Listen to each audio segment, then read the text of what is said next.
Assalamualaikum warahmatullahi wabarakatuh. Kami dari kelompok 6 ingin menjelaskan proyek e-commerce kami yang bertemakan t-shirt tie-dye yang bernama Mariposa atau bisa dicari di Instagram dengan kata kunci Poler Mariposa. Saya sendiri Maulana Malik Ibrahim bersama rekan-rekan saya seperti Anirsa Rizky, Amalia Dita, Dede Rahmadi, dengan Safa Natasha.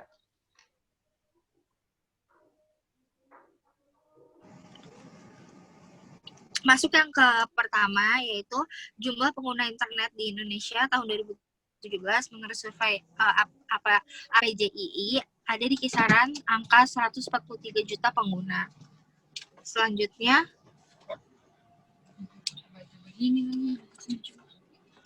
salah satu faktor terbesar adalah pertumbuhan kelas menengah di Indonesia yang cukup pesat, yaitu sebesar 21% dari total populasi atau sebanyak 57,3 juta orang pada tahun 2019.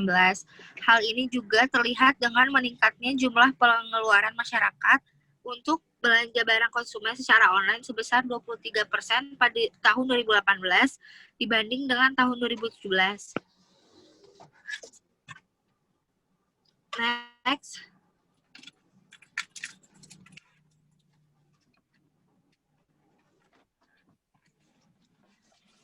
Selanjutnya masuk ke definisi tie-dye.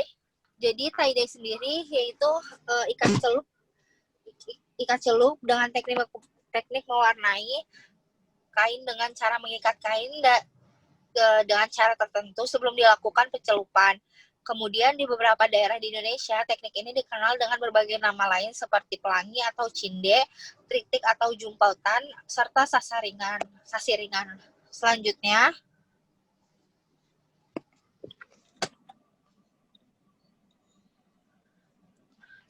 masuk ke yang pertama, yaitu perkembangan e-commerce dan bisnis. Yaitu perkembangan e-commerce di Indonesia bisa dikatakan sangat pesat apabila dibandingkan dengan negara lain yang ada sekitarnya. Seperti yang bisa Anda lihat, kalau e-commerce semakin menjamur seiring dengan berjalannya waktu. Tentunya hal ini juga menyesuaikan dengan permintaan pasar yang semakin mengandungi kegiatan perbelanjaan online. Secara umum, ada beberapa jenis e-commerce yang berkembang di tanah air ini. Selanjutnya, saya akan menjelaskan tentang definisi dan model bisnis pada e-commerce dan bisnis informasi. Nah, yang pertama itu ada e-commerce. E-commerce merupakan segala aktivitas perdagangan baik pembelian maupun penjualan yang dilakukan melalui jaringan elektronik. Terus termasuk di dalamnya adalah jaringan internet. Kegiatan jual beli ini sangat luas, baik jual beli barang maupun jasa, juga pengalihan data hingga dana secara elektronik. Terus yang kedua itu ada e-bisnis. E-bisnis merupakan jangkauan yang jauh lebih luas dan tak hanya mengurusi soal transaksi secara komersial. Sebagaimana e-commerce yang diketahui, itu juga menyediakan layanan lain yang lebih mendasar seperti penyedia pelayanan e-commerce. Jadi bisa dibilang e-commerce termasuk juga dalam cakupan e-bisnis. Next.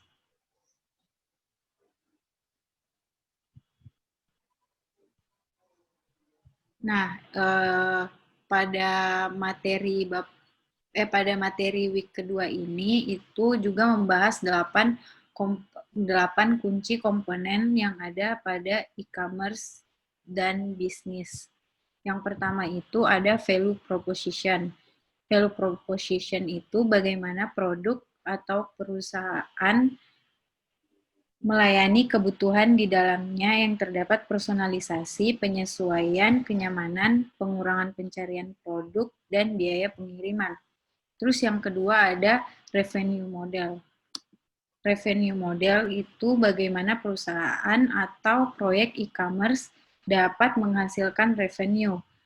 Revenue ini terdiri atas advertising, subscription, transaction fee model, sales revenue, dan afiliasi model. Terus yang ketiga itu ada market opportunity.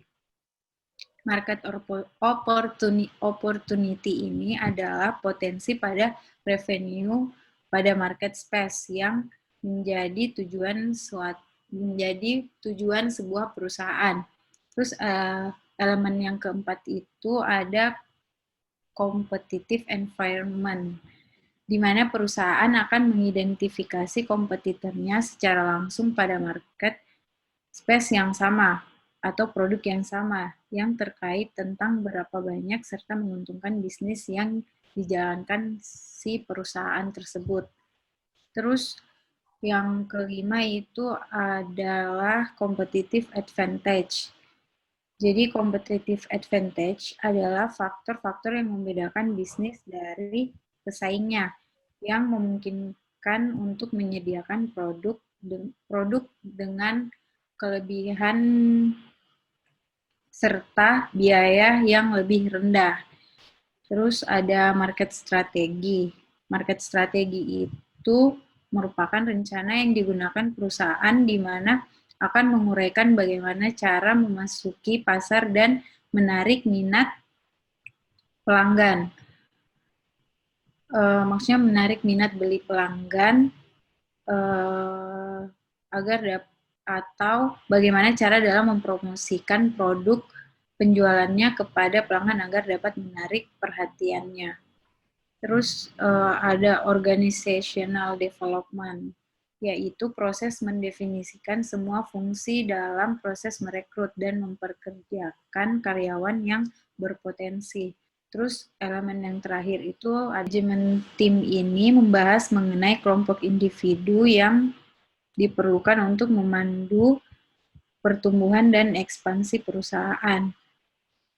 Lalu diketahui juga bahwa tim manajemen yang kuat akan memberikan kredibilitas kepada investor luar, pengetahuan khusus tentang pasar, serta pengalaman dalam mengimplementasikan rencana bisnis setiap perusahaan.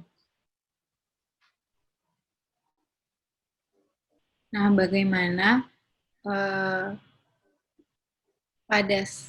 yang selanjutnya pada slide ini itu akan membahas mengenai bagaimana e-commerce itu bagaimana e-commerce bekerja dengan baik.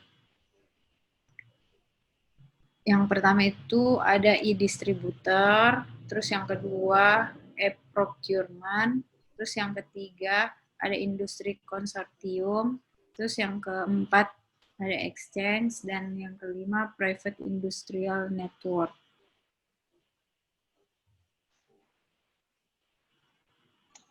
Saya akan menjelaskan week 3 yaitu penentuan produk. Sebelum membuka bisnis, yang harus dilakukan oleh pebisnis adalah riset mengenai produk. Karena produk yang tepat dapat memberi keuntungan yang besar juga dalam sebuah bisnis yang akan dijalankan. Lalu ada konsep keyword. Ada 3 konsep keyword, yaitu informasi, keyword, dan online tools. Informasi sendiri berarti kebanyakan user ini menggunakan search engine seperti Google, Bing, Yahoo, dan lain-lain untuk mencari sebuah informasi. Dengan ini dapat mengetahui minat user melalui seberapa sering sebuah kata itu dicari melalui mesin pencari. Kata atau frasa tersebut disebut dengan keyword. Lalu keyword sendiri ini adalah semakin sering kata kunci dicari, maka peluang bisnis akan semakin besar. Lalu ada online tools. Online tools ini digunakan untuk melihat dan mengidentifikasi apa yang sedang banyak dicari oleh user. Online tools ini sendiri terdiri dari Google Trends, Spyfu, dan Alexa. Lalu ada Google Trends. Google Trends ini melihat keyword dari produk yang akan dijual dan meng-compare dengan produk lain yang serupa untuk melihat mana yang mempunyai peluang lebih besar. Pada kasus kami, yaitu tie-dye, kita meng-compare yaitu tie-dye, kaos kekinian, oversize, dan t-shirt. Sebelumnya, Kak.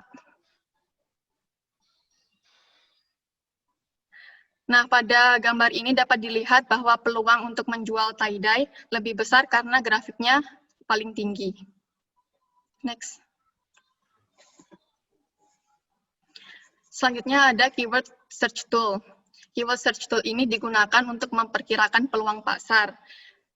Nah, tools yang digunakan yaitu yang pertama ada Google Keyword Planner, namun ini hanya bisa digunakan ketika berlangganan Google Ads. Yang kedua ada Word Tracker. Word Tracker ini bisa digunakan secara gratis. Tools ini dapat membantu menganalisa jumlah pencarian keyword pada mesin pencari, di mana semakin tinggi angka pencarian, maka barang akan semakin dicari, sehingga peluang penjualan akan semakin tinggi pula.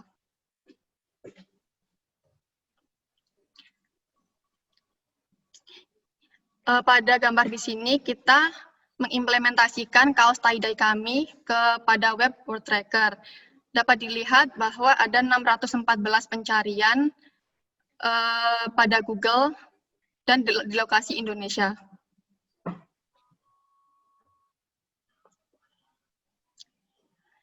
Selanjutnya ada keyword life cycle. Ada 3 tahapan yaitu browse, compare, dan buy. Browse sendiri bersifat masih umum dan rancu. Contohnya, ketika seseorang mencari tie-dye, bukan berarti mereka itu akan membeli tie-dye. Mereka mungkin saja hanya mencari informasi umum tentang tie-dye. Yang kedua adalah compare. Compare ini sudah menunjukkan tujuan. Contohnya, ada orang atau sebuah user yang mencari tie-dye dengan menyertakan sebuah jenis dan melihat reviewnya. Yang ketiga ada buy. Buy ini ketika pengguna keyword sudah benar-benar ingin membeli. Contohnya adalah dengan menambahkan keyword jual, beli, dan harga. Ini merupakan analisis kompetitor dari bisnis kami melalui mesin pencari Google. Dapat diketahui bahwa ada beberapa kompetitor yang muncul di Google pencari. Next, Kak. Yang terakhir yaitu cara mendapatkan produk. Yang pertama yaitu produksi sendiri. Apabila sebuah pebisnis mampu melakukan produksi sendiri sampai dengan pemasaran, maka akan lebih baik. Namun jika tidak bisa, dapat mencari supplier dengan cara mencari di sentra produk. Contohnya seperti mencari produk sepatu di Cibaduyut ataupun mengambil tahu di Sumedangnya langsung. Yang kedua yaitu market space B2B. Market space B2B ini dapat dilakukan dengan mencari toko-toko yang besar seperti Alibaba, eBay, dan lain-lain. Lalu yang keempat, saya akan menjelaskan mengenai internet dan World Wide Web atau yang biasa kita sebut sebagai WWW. Yang pertama itu, internet merupakan jaringan terluas dalam sistem teknologi informasi yang memungkinkan perangkat di seluruh dunia untuk saling terhubung. Jaringan internet dapat diakses publik yang mengirimkan data menggunakan standar protokol internet atau yang biasa kita sebut IP. Informasi yang beredar di internet dapat diakses melalui jaringan WWW, baik dalam bentuk teks, musik, foto, video, atau apapun. Lalu, hubungan antara website dengan e-commerce yaitu perdagangan yang juga dikenal sebagai perdagangan elektronik atau perdagangan internet yang mengacu pada pembelian dan penjualan barang atau jasa menggunakan situs web di internet dan transfer uang dan data untuk melakukan transaksi ini. E-commerce sering digunakan untuk merujuk pada penjualan produk fisik secara online, tetapi juga dapat menggambarkan segala jenis transaksi komersial yang difasilitasi melalui internet.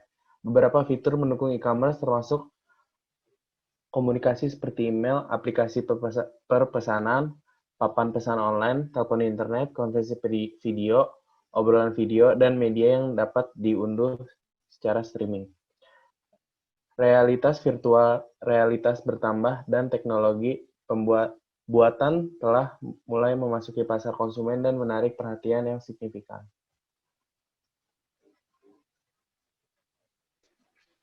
Selanjutnya, saya akan menjelaskan mengenai pengembangan website e-commerce.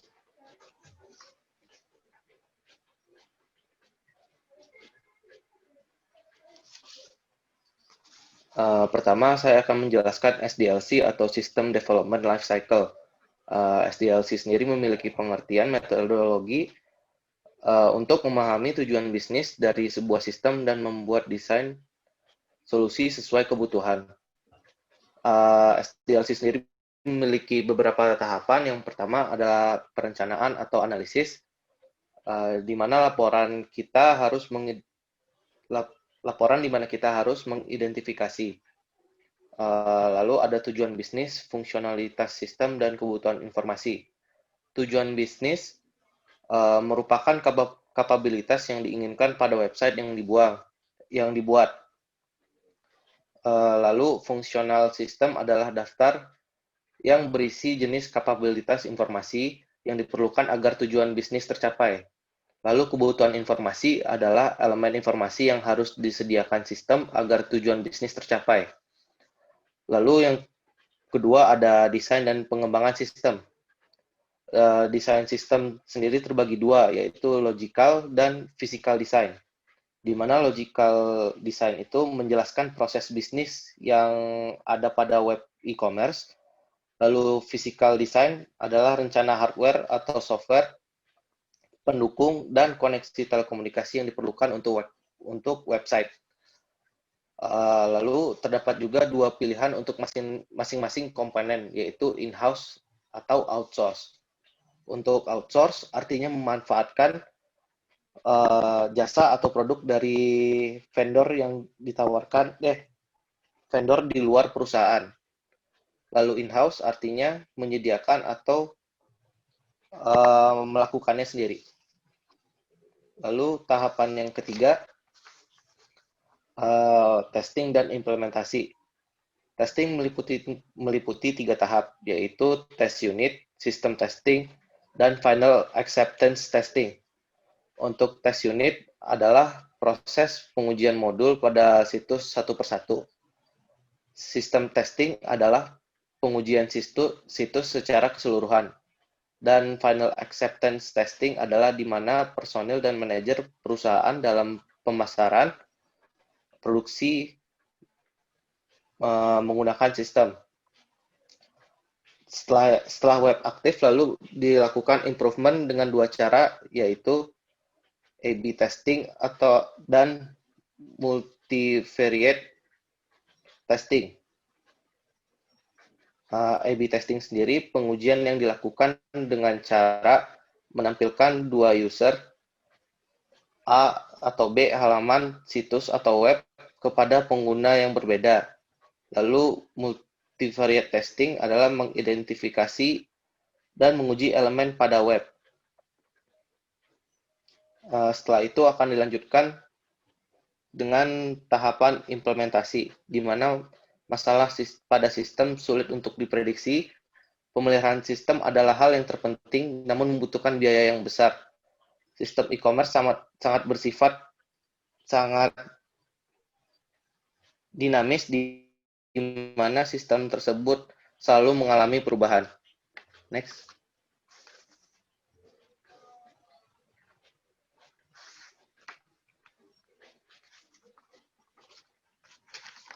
Selanjutnya, right sizing hardware platform. Hardware platform mengacu pada peralatan komputasi yang digunakan pada sistem untuk mencapai fungsionalitas e-commerce. Terdapat 2 sisi, yaitu demand size dan scalability. Untuk demand size sendiri adalah jumlah pengguna simultan yang perlu diperhatikan. Dan scalability sendiri adalah terdapat 3 bagian. Yang pertama, vertical scaling, di mana meningkatkan kekuatan pemrosesan komponen secara individu. Yang kedua, horizontal scaling, membagi beban kerja dengan banyak komputer. Dan yang ketiga, processing arsitektur, kombinasi vertikal dan horizontal scaling. Lalu ada juga important design factors. Terdapat 8 desain faktor penentu keberhasilan desain website, yaitu pertama, functionality, di mana halaman yang kita buat harus berfungsi, cepat ditampilkan, dan juga dapat menawarkan produk yang kita miliki.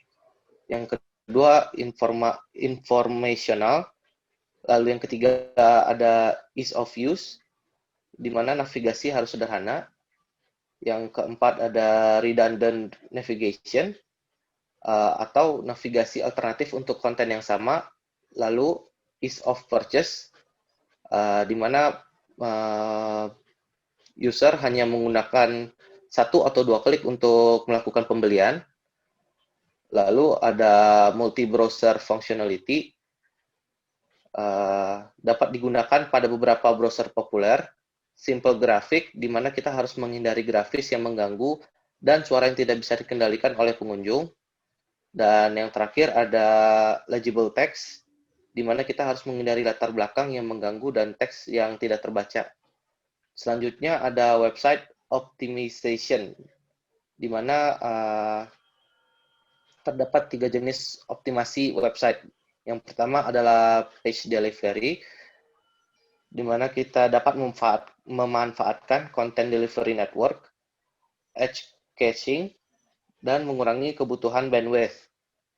Yang kedua ada page generation, di mana kita dapat dilakukan dengan server response time, device-based accelerator, efficient resource allocation, dan monitoring site performance.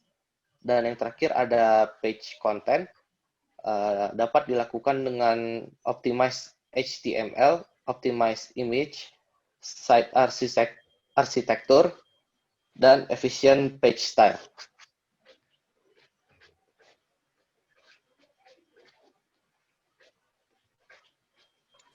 Lalu pada pertemuan ke-6 akan dijelaskan alternatif sistem pembayaran dan keamanan pada e-commerce.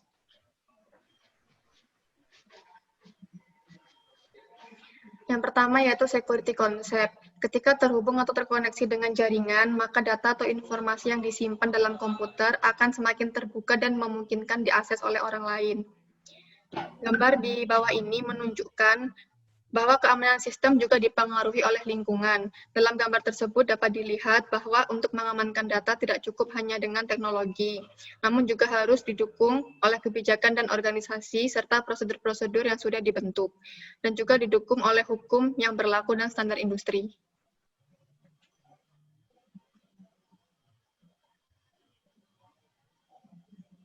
Lalu ada security dimension.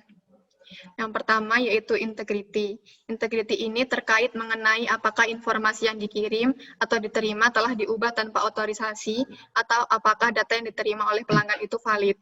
Yang kedua adalah non-repudiation. Non-repudiation ini terkait dengan bisakah pihak lain yang bertransaksi dengan saya menolak bahwa dia sudah melakukan transaksi. Yang ketiga ada authenticity, terkait dengan bagaimana saya bisa meyakinkan bahwa orang yang bertransaksi dengan saya sesuai dengan identitas mereka. Yang keempat yaitu confidentiality, artinya terkait dengan pertanyaan dapatkah orang selain penerima yang dimaksud membaca pesan saya, atau apakah pesan atau informasi dapat diakses oleh siapapun kecuali saya dan orang yang dituju. Lalu ada privacy. Privacy di sini memastikan informasi pribadi yang sudah ditransmisikan ke jaringan internet tidak bocor dan tidak disalahgunakan. Yang keenam yaitu availability, terkait pertanyaan bisakah saya mengakses ke situs atau apakah situs tersebut dapat beroperasi dengan lancar.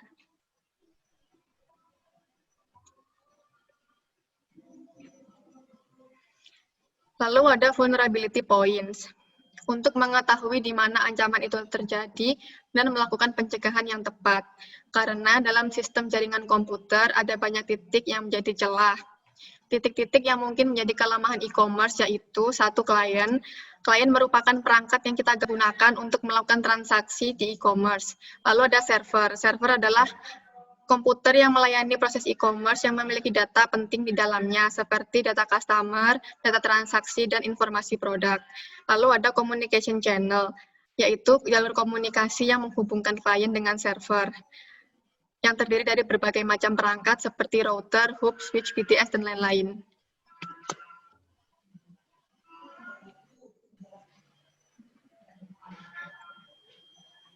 Kemudian dilanjutkan dengan common security threats.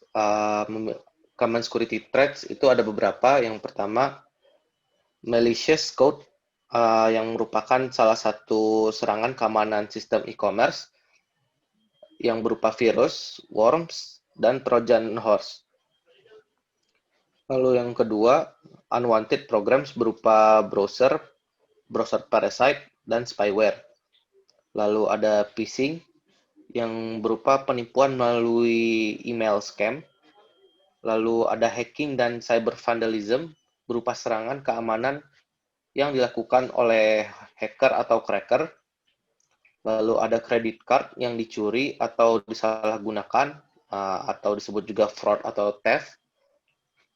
Ada juga spoofing dan spam. Lalu denial of service attack atau serangan yang membuat server tidak beroperasi sebagaimana mestinya. Lalu ada sniffing atau pencurian data yang dilakukan saat mentransmisikan melalui jaringan. Lalu ada insider jobs atau orang di dalam perusahaan yang membocorkan data. Dan yang terakhir, poorly design server dan client software yang dapat membuat lubang pada keamanan sistem.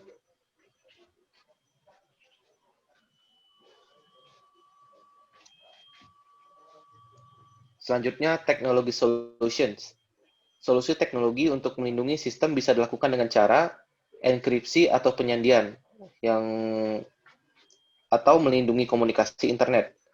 Pertama, enkripsi ialah proses pengubahan teks atau data menjadi teks yang disandikan yang hanya bisa dibaca oleh pengirim dan penerima.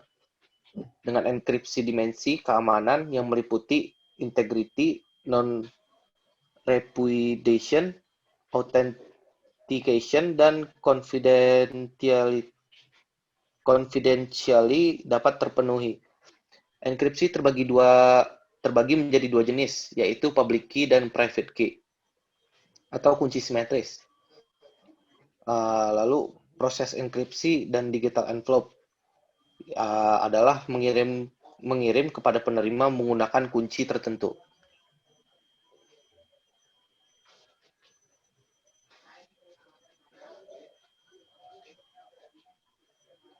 Menggunakan public key untuk mengatasi masalah pengiriman pada kunci simetris.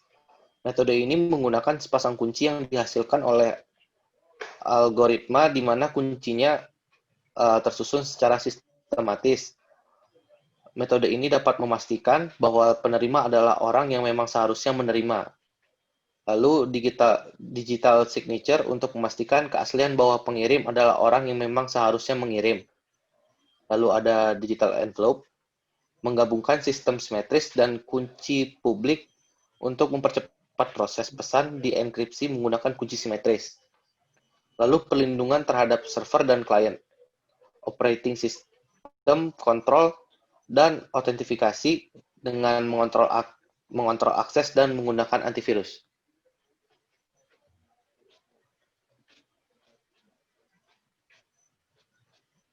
Contoh implementasi dari enkripsi, yang pertama ada Secure Socket Layer atau SSL, lalu Secure Hypertext Transfer Protocol atau SHTTP, lalu yang terakhir ada Virtual Private Networks atau VPN.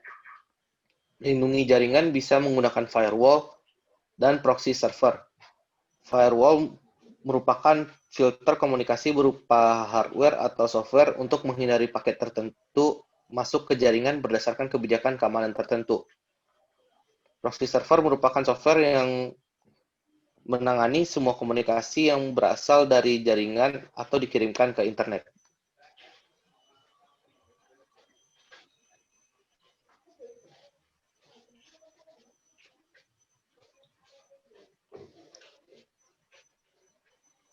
Management policies, business prosedur, and public laws.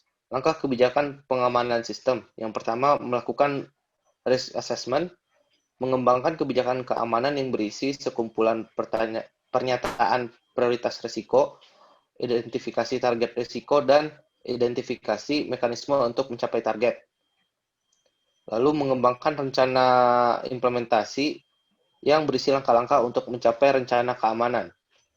Lalu membuat organisasi security yang bertanggung jawab terhadap pengamanan sistem, mengelola kontrol akses prosedur, dan autentifikasi otorisasi. Lalu melakukan audit security yang bertujuan untuk mereview pelaksanaan keamanan dan prosedurnya.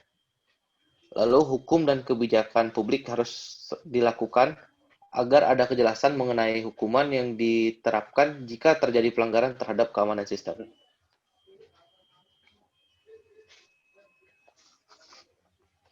Lalu ada payment alternatif. Payment alternatif atau pembayaran dapat dilakukan dengan beberapa cara sebagai berikut. Yang pertama ada cash on delivery atau COD, adalah cara yang paling aman dilakukan oleh kedua belah pihak. Lalu ada transfer bank, yang merupakan metode pembayaran yang paling umum digunakan di Indonesia. Lalu ada rekening bersama, di mana sebuah organisasi yang menjadi orang ketiga atau sebagai jasa perantara transaksi. Lalu ada PayPal, atau metode pembayaran yang populer di luar negeri. Fungsinya hampir sama dengan rekening bersama, tetapi individu tersebut harus membuka rekening PayPal agar dapat menerima PayPal dari individu lain. Lalu ada kartu kredit, di mana kartu kredit adalah metode utama untuk pembayaran di luar negeri. Dan terakhir ada Western Union. Western Union digunakan ketika individu tersebut tidak memiliki kartu kredit. Western Union sendiri merupakan solusi pembayaran langsung tanpa harus memiliki rekening. Bisa melakukan pembayaran ke luar negeri dengan Western Union hanya dengan memberikan nama dan alamat dari pembeli.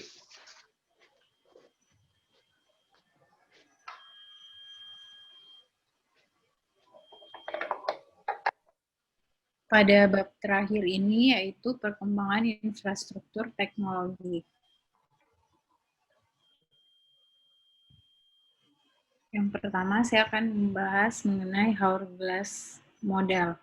Jadi hourglass model merupakan data yang dibuat oleh aplikasi yang harus melewati semua lapisan model referensi TCP atau IP untuk mencapai tujuan.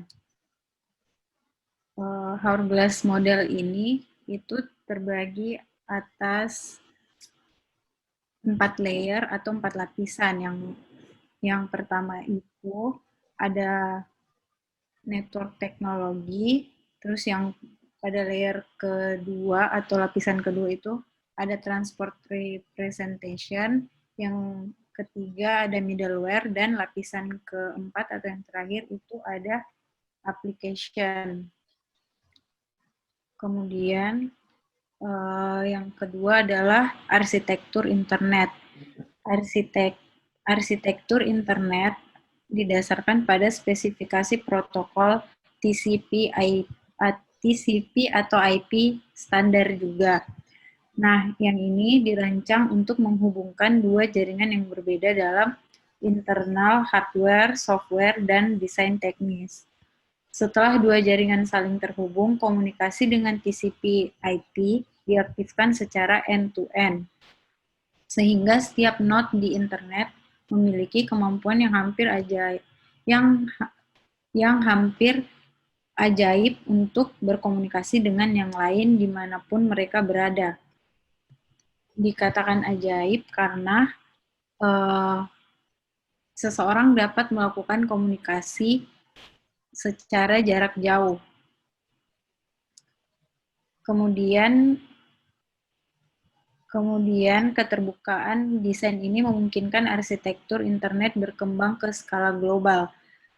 Internet arsitektur bergantung pada array yang luas dari fungsi protokol tambahan.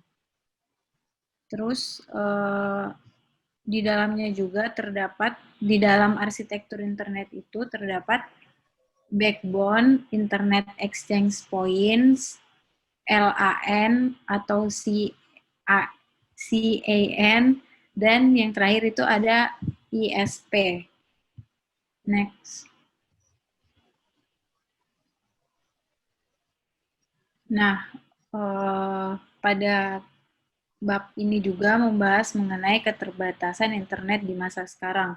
Yang pertama itu karena adanya bandwidth.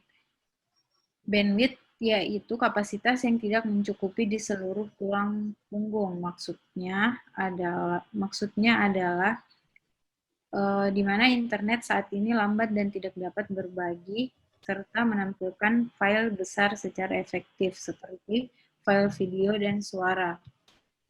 Yang kedua itu ada quality of service atau QoS, yaitu keterlambatan pesan yang disebabkan oleh aliran paket informasi yang tidak merata melalui jaringan yang menyebabkan latensi atau keterlambatan. Dalam kasus email, latensi tidak terlihat, namun dalam file video dan pesan suara, latensi dapat menciptakan keterkaitan.